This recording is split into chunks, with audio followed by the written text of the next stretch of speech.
Have you ever shared something really important with someone you love and gotten almost no reaction back?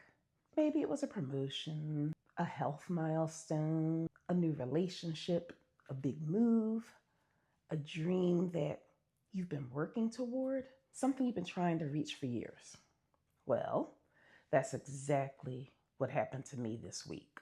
After a lot of thinking, planning, and praying, I finally chose my retirement date. And although it's not common knowledge, I've chosen March 19th. And honestly, I thought that the reaction would be different.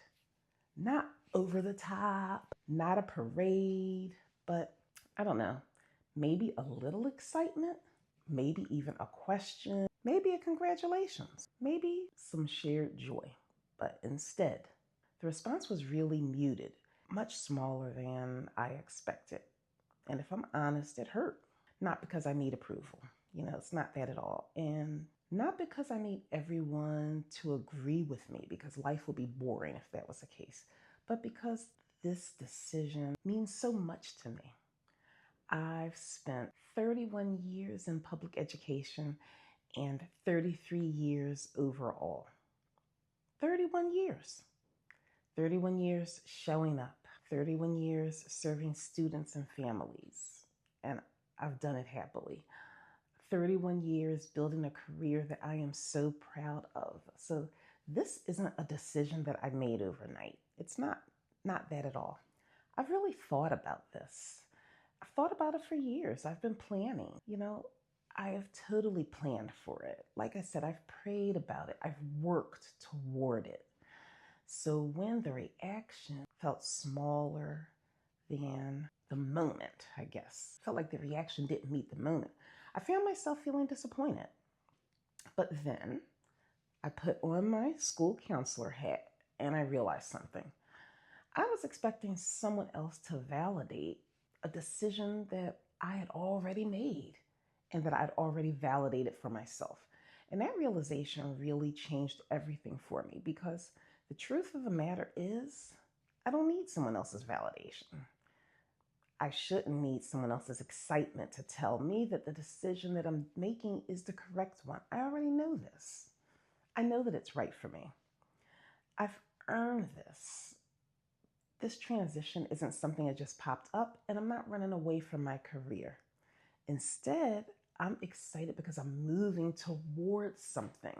It feels so good. I'm moving toward better health, toward slower mornings, toward less stress, toward more time with my teenage son, toward volunteering at his school like I've always wanted to do, and volunteering while he's actually still there, toward getting a chance to serve at my church. As a matter of fact, I'm wearing my I Have Decided shirt where, I decided to get baptized and dedicate my life to Jesus.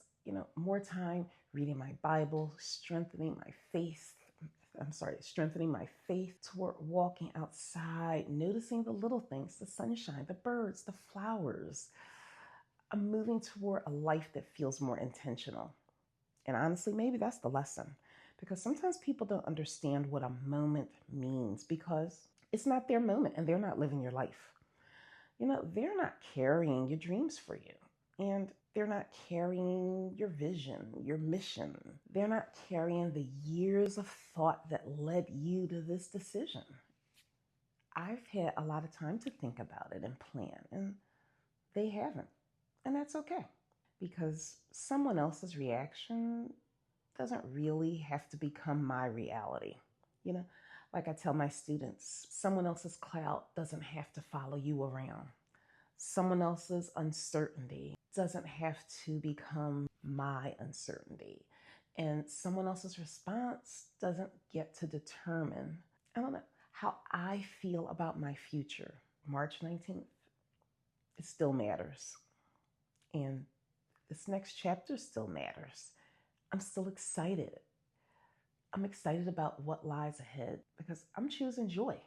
So if you've ever shared something important and felt disappointed by the reaction, I hope that you'll remember this. You don't need other people's approval to celebrate a life that you've worked hard to build. And as for me, I have 100% decided that I'm still going to choose joy because that's exactly what I want. This next chapter for me is going to be about finding joy, finding hope, and finding purpose. Everything is waiting on the other side. Everything is waiting between here and next. See you next time.